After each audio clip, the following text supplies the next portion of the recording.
welcome to Breakfast Daily and happy Easter. Thank you very much. Thank you very much. It was great. Yesterday I was at Basco and it was quite exciting. Oh, you went there? It felt like a movie, you know. It felt like a movie. No, I have to learn how to ride bike. If for nothing at all, for shaking reasons, you know. I saw video of the bikers arriving. It was like some, like you said, Hollywood movies, like, you know, the appearance of the bikers. You know? I always thought that, okay, so I'm not really attracted to a lot of things, but I think that I'll be attracted to, no, you should learn how to ride a bike. Welcome you, open arms. Maybe I like a guy who rides bike. No, but it was beautiful. And I mean, thank you guys very much. You donated, and you also came then to be on motorbikes all the way from Accra to Basco. I think that was really some level of commitment. I was trying to picture the mind of a child seeing these bikes. You should have seen the children, David. Because you see, for me, it's about the inspiration. Yes. It's about inspiration. You live in Troto, outside of Suhum, so you're not even in Suhum, right? What is it that's going to inspire you to become bigger than what you see in your environment? Yeah. You know, I mean, that was the whole point. I mean, because it was raining and it was quite an inconvenience, but yeah, we wanted to inspire the children, you know, give them something to look up to or to look forward to. So it was exciting. No, I mean, I was excited. I was so much excited. So I can imagine how the children will feel like, you know, like some motor guy. There are many, you know, coming and not Okada kind of bikes. No. You know? I mean, these guys, I'm like, yo, two of these and I have a Mercedes-Benz, you know? But it was beautiful. It was so nice. Thank you very much, you know, for coming. But for now, let's play the doctor role that you are. Yes. Peptic ulcer. What is that? How boring. I know, right? Well, I mean, peptic ulcer, I mean, it's for a lot of people, all of us know about it. We call it ulcer, you know, stomach ulcer, you know, I have an ulcer, my ulcer is acting up, you know, so peptic ulcer simply refers to an ulcer or an opening in the lining of the stomach. You know, medically speaking, an ulcer basically is an opening. So if you have a cut on your hand, it's actually an ulcer. Okay. You know, so when that ulcer occurs in the stomach, then we call it a peptic ulcer. And there are other forms of ulcer in the stomach as well, but then in other places. But the peptic is in reference to it gives you an idea of what the origin, what caused it. You know, so in the past we thought it was caused by excessive acid in the stomach. Yeah. I mean, I'm sure by now you know, I mean, from general science in primary school that there's acid in the stomach, which serves a very important purpose. I mean, it helps with digestion. It also protects the stomach in the sense that if there's a foreign bacteria in the food you're eating, the acid is supposed to kill it.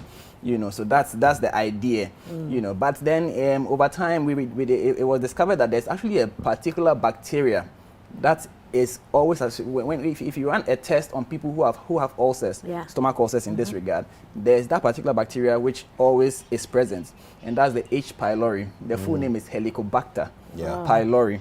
And interestingly, the one that made this discovery, they didn't believe him. So what he actually did was that he actually cultured the bacteria, and then he ingested it intentionally so that he could prove that the bacteria actually will cause ulcer. And yes, indeed, he has started developing the symptoms, and then he went through the treatment. That's how they actually believe that the Helicobacter pylori. But you can just put a thing on meat and see what happens. Well, they had done everything, and they were still not believing him. So now the next thing, and nobody wanted to put themselves out for the experiment. So he did it on himself. You know, to show that he was convinced that this was the cause of ulcer. And indeed, now it's accepted that H. pylori actually causes peptic ulcer. So that's one cause of peptic ulcer. The second cause of peptic ulcer, which actually is a major issue in our setting, is NSAIDs. Now, NSAID is non-steroidal anti-inflammatory drugs, you know. And so, to put it simply, diclo, brufen, aspirin, you know, APC, all those medications are combinations of NSAIDs and something else. So NSAIDs actually also deplete the mucus. That's the thing that lines the stomach and prevents the acid from touching the skin of the stomach. You know, the stomach has cells.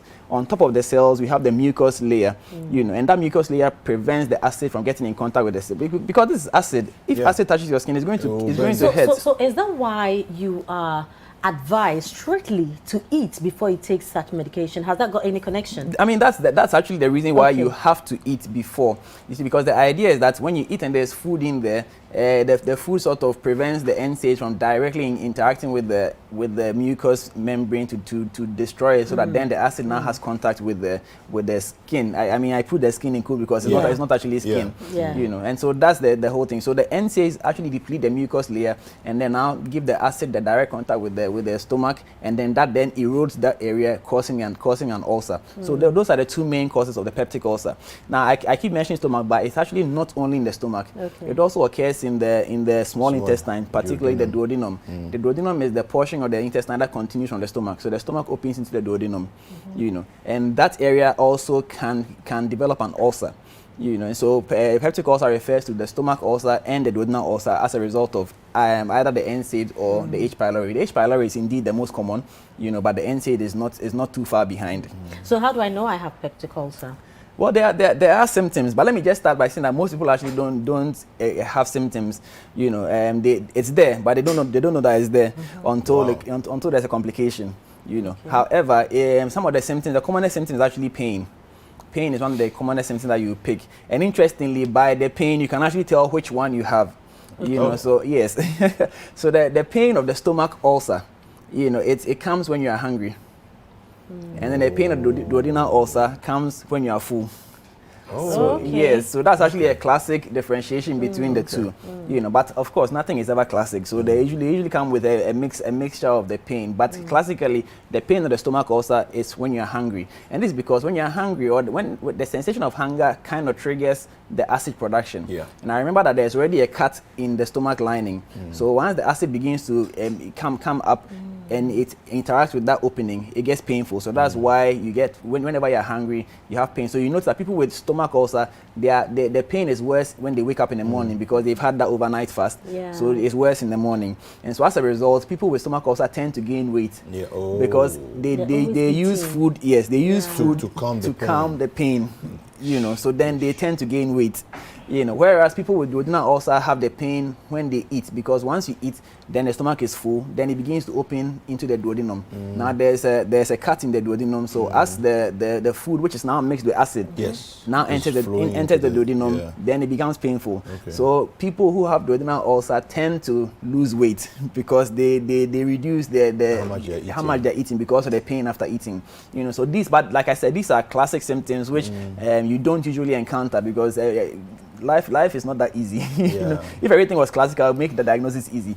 But apart from this, some people also come in with the severe forms of complications like vomiting. They come in vomiting blood. I've seen red blood because the ulcer has now perforated into a blood vessel. You know, or they may come in with severe abdominal pain because the ulcer has perforated into the abdomen. So now the acid is not just in the stomach, it has now moved out of the stomach into we call it peritoneum. The peritoneum is the cavity where all your abdominal organs are sitting, and that is a catastrophic emergency if it is not acted on. Imagine acid in your stomach. I don't know if you can paint that picture. It's literally dissolving everything in there. So time is exactly. I mean, you can't sit in a house and the good thing is the good thing is that because of the severity of the pain, they don't even sit in the house. Like when it happens, they are rushing to the hospital from wherever they are because it's extremely painful. I mean, again, picture acid pour, even hot water pours on your hand, and acid pain is worse than that. So you can imagine. So it's an emergency. When they get to the hospital, everything stops. We have to send that person to the theater immediately, you know, but we shouldn't wait for it to get there. But what is causing this? So you are eating, you are getting ulcer of the duodenum. You are not eating, you are getting another intestine ulcer. What causes this? Is it our actions? What exactly? So, like I mentioned, the most common cause, as we know currently, is the H. pylori. So H. pylori is an infection like any other infection, like malaria, like common cold. So it just comes. It just comes. Because you know, people have said that if you don't eat, if you stay hungry, you get ulcer. I'm coming to that. Okay. So the commonest cause is the H. pylori. You know, so whether you eat or you don't eat, I mean, the H. pylori is found in some. It's even found in some of the it's what they call fecal oral. So you know, if you don't wash your hand, if you eat the wrong food, you know you can infect yourself, etc. So that aside, there are things that enhances the work of H. pylori. One of the things would then be NSAIDs. So if you are constantly abusing NSAIDs, especially those of us who are who do manual work, you know, physically tasking work. Yeah. I know people consume diclofenac on a daily basis. They are taking all these medications on a daily basis just to ease the pain. That can make you develop an ulcer as well. Stress is another very, very, very important cause of ulcer. You know, when you are stressed, a lot of things, a lot of hormones go up. And also acid production also goes up, you know, and so it causes the erosion of your mucosa. And related to that, most of the time people don't eat. So then now there's no food, there's more acid. So then imagine the acid has to act on something. So it now starts eating away at the skin of the stomach, you know. So stress is very, very important. I mean, some other medication for the people, the gym freaks who have been taking steroids. Steroids also reduces the stomach linings protection. So steroids also eventually will lead to ulcer. And of course, steroids, it's not only gym freaks who take steroids. Some people with asthma, you have to put them on steroids to control the symptoms. So they are also then at risk of ulcers as well. So there are so many things that can predispose somebody to developing an ulcer. You know, some of them are in our control, like stress. You have to learn how to manage the stress so that it doesn't go that far. You know, for me personally, I actually developed an ulcer when I started secondary school, SS1. Because of the change of environment. It was very stressful. First time leaving home, you know, going to sit with seniors who were bullying you. Yeah. And then in my school, there was a 5-kilometer walk from the dormitory. Which school is this? Are these schools? No, Achimota. Okay. You know, because I was on the west, you know, so we had to get up earlier and walk all the way to the east campus where the classrooms are. So that change was very stressful for me in particular. So I actually developed an ulcer in my first term, you know. So that's just to give an idea of stress, how stress can impact. Because I was still eating my everyday meal, you know. So stress can indeed cause ulcers as well. And I was going to say, so with the symptoms, I mentioned the pain, I mentioned some other things, but there's one, I mentioned the vomiting and then the significant pain after perforation. There's also bleeding. So I mentioned the vomiting red blood. There's also a form of bleeding that is not red, and that can be very dangerous. So it may have perforated into a blood vessel, but you don't know. However, your stool has become darker. So your stool is very, very, very dark. So you have blood in the gut. So there's blood in there, but that blood is not red. So you may actually ignore it. But if you notice that your stool has changed color, is very, very, very, very dark, you know, it could actually be an indication that you are bleeding small into your intestines. You know, and that is another feature of an ulcer, which can eventually cause problems because it's going to get you are going to become anemic. You know, your productivity, your mental focus is going to be compromised, and so your productivity is going to come down. So all these things are important markers that there's something going on. So if you're not having pain, but you are noticing that your stool is progressively becoming darker, then you need to obviously pay attention to it because it could be an ulcer that is presenting in that way. So that's that. These are a few things about ulcers. What do we do when we discover we have an ulcer? And then what do we do in terms of our normal practice to actually prevent ulcers in the first place? So the prevention of an ulcer, apart from ulcer that is caused by H. pylori, which we really cannot do much about, you know, we need to, like I said, manage our stresses, the things that predispose us to, you know, promoting the development of an ulcer. Stress is very, very, very, very important. And then our diet as well. There are some practices that we do that we should actually not do. So for instance, chewing gum. You see, the brain is wired such that once your mouth starts moving, and it's not for speech purposes, you know, if I start chewing, automatically the brain is telling my stomach that there's something coming down, so prepare for it. So then acid begins to secrete because the acid has a role to play. It's preparing to kill whatever bacteria is coming down or to enhance the digestion process. So once you start chewing gum, and remember, as you're chewing gum, you're actually swallowing those sugary things. So the stomach is now ready. I mean, there's food coming, but then no food comes. But then the acid is there. So the acid starts eating away small. So if you are continuously chewing gum often, you could develop an ulcer eventually. So we shouldn't chew gum? Well, ideally, you shouldn't chew gum. Oh, no, I wasn't expecting that answer. I was expecting, you can, but, you know. Well, that's why I said ideally you shouldn't, but I mean. But if we have to chew, what should we do? So do you throw it out when? There's really no medical justification for chewing gum. So if you want to chew gum, I mean, it's really a personal decision. Wait. You said there's no medical justification for chewing gum. I don't understand. So you shouldn't be chewing gum? Yes, you shouldn't be chewing gum. But why do we chew gum? Because you have money to buy gum, so you decided to buy the thing to stay awake. You know, sometimes when you have a bone stuck up somewhere, gum is the perfect thing to take it out. You know, the residue in your teeth. Okay, so maybe there's a dental justification. I'm not a dentist. I'm speaking. No, we want to find some kind of justification for this because honestly, gum doesn't solve any problem medically. It rather puts you at risk of an ulcer, especially if you, so what I can say is if you are going to chew gum, then it should be after eating, because in that case there's already food in there. So then if the acid is secreted, there's something to work on. But if you chew gum on an empty stomach, which was the point I made actually, that if you chew gum on an empty stomach, which is what mostly happens, because you are at a lecture, you are bored, there's obviously no food, then you pop the gum, the stomach is empty. You have a confession to make? No, I'm actually addressing one of his. Okay. He says that there are stresses, right? And stress can cause, but some people chew gum to distress. So yeah, I mean. Well, actually, gum to distress. So then it's a medical reason. It's cost 90. Yeah, you're moving from frying pan to fire. No, but it's taking away the stress. Yeah, but then it's not causing the acid to be secreted anyway. So when you're chewing gum, you know, at the very beginning, you have some sugars, you know, coming in. But you don't really need acid to digest sugar, because the sugar in the gum is already processed sugar. So that sugar is just literally passing straight into your bloodstream. So there's no medical justification. And it's gum.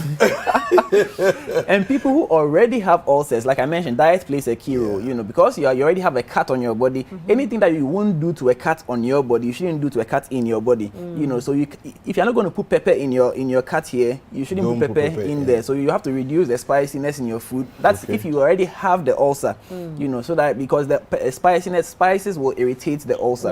And then vitamin C. So vitamin C is also an acid, you know, ascorbic acid. So we need to also cut down the amount of vitamin C that we are taking. And when I say vitamin C, I'm talking about fruits, you know, the citrus group especially. So oranges, tangerines, lemon, lime, they are high in vitamin C. They are high in acid. So when you have an ulcer currently active, you want to cut down on the acid content you are taking in.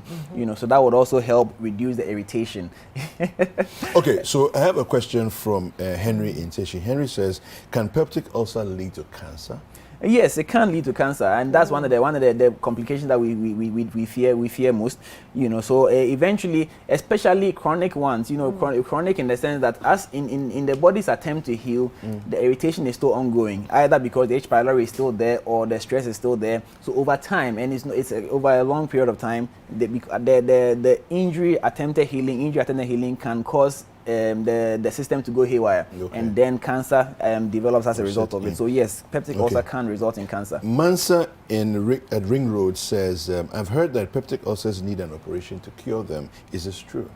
Well, I wouldn't say need an operation, but if you wait for the peptic ulcer to be complicated, like a perforation, like I mentioned that already, if it perforates, definitely it's operation. If it's in a place where the healing is not happening, then they may have to go and operate and then close it well.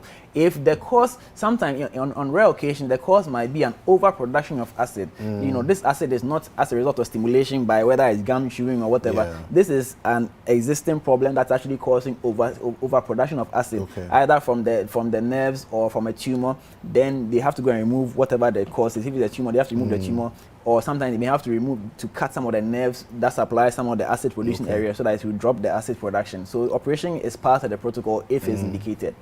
Freddie's asking from Tema, can honey help with ulcers?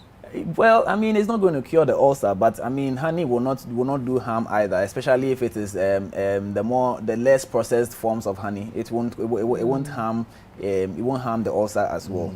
You know. Wow. What about people who do intermittent fasting? Are there any risks? Well, there are definitely risks. I mean, if you already have an ulcer, I mean, you want to make sure that it's well treated. And I mean, let me just talk about treatment. So ulcers are treatable. I think that's something we need to know, because you speak to people and they say my ulcer. I had ulcer 5 years ago and it's still there. It cannot be. The ulcer, like I mentioned, is just like any other infection, malaria, whatever. You can treat it and it will go away. But another infection can come in.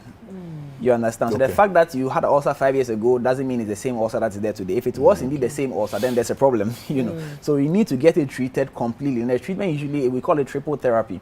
You know, it's an antibiotic because it's a bacteria in there. So there are usually 2 antibiotics, and then we call it a proton pump inhibitor, something to suppress acid production for the period that you are being treated. You know, so you need to go through, and the treatment is about 6 weeks in total.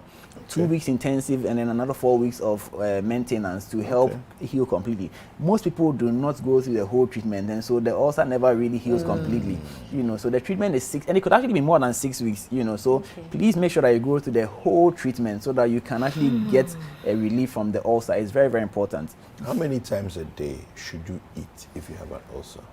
Well, I mean, the dietitian will tell you that you're supposed to eat 6 times a day. So 3 main meals and then 3 in between meals. You know, so I mean, if you can, that's what you should do. You know, if you can't, then make sure that at least you are maintaining your three meals. You see, the problem is people, especially skipping breakfast, is not advisable because by the time you wake up, you've already had about 8 hours of no food in the stomach. So if you now go ahead and now skip breakfast, then that's another how many more hours you are adding before you are not going to have lunch. And all that period is a period where there's still going to be baseline acid secretion because the acid is always being produced. It's just that the level goes up when food is coming in. So there's always going to be baseline acid production. You know, so if there's nothing in there for the acid to work on, then they will work on the stomach. So right. So for instance, if you have a very busy schedule, right, and then you wake up and you take maybe a cup of tea, sugar, milk, or coffee, can that help a little bit? That is not breakfast, I know. So this is now this is medical justification. There is no medical justification for skipping breakfast.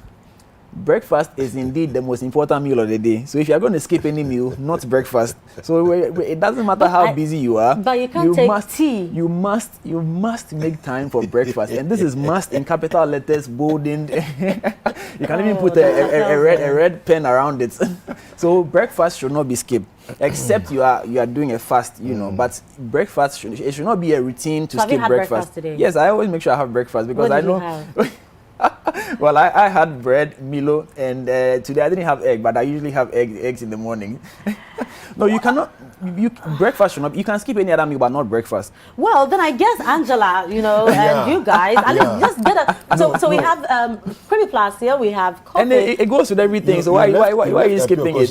So Angela Aki, and and OJ. I mean, everybody. Yes, look, and OJ, you are putting our lives at risk. Our lives are at risk. Yes, our lives are at risk. Yes. So slices of bread won't hurt the company. God bless you for solving our problems. Pano kakra, tea kakra. Please, I mean, this is I didn't mention any names, so I didn't mention. No, we are mentioning. Don't worry about that. I'm just saying medical justification. No, you have done your missionary work, you know, by telling us the gospel. Now we are calling on duty bearers to make sure, just so they know, just so they know that if we get ulcer, I'm going to ask them. Yes. You know, so please, bread, a little bit of bread. You know, they didn't have eggs. You're not even asking of eggs, you know, a little bit of jam, butter, you know, bread, you know, and then at least we know that we are having breakfast. Yes. This message has been endorsed. It's breakfast daily. And we can't skip breakfast. Doctor, thank you very much. Management has heard you. Yeah. Right. How can people get in touch with you, Doc? Well, you can reach out to me at Kelvin Owusu MD on all social media. Also via our clinic channel, Claron Health International, on all social media channels as well. And let me just shout out my team at Claron Wellness. They are watching, so shout out to Edna, Priscilla, and Ajekum, and everybody else, Evelyn, all of them. All right, so Dr. Kelvin Owusu is the head of occupational health and wellness at Claron Health International.